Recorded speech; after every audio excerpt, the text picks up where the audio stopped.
guys, and welcome to another quick shortcut. In this shortcut we'll learn how to change the font very easily. Let's see how it works.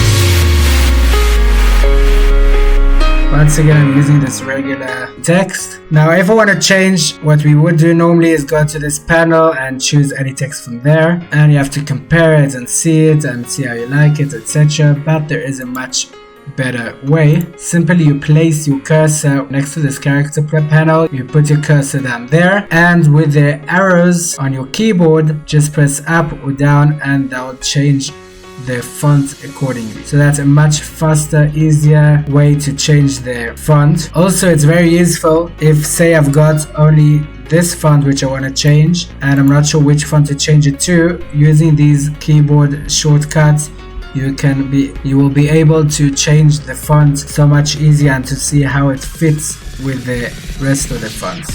So that's just a very quick and easy shortcut. I hope you gained something. If you did, please leave a like and subscribe. Also, don't forget to leave any of your comments, questions, suggestions, ideas, or any of your feedback at the comments below. Thank you so much. See you in the next video.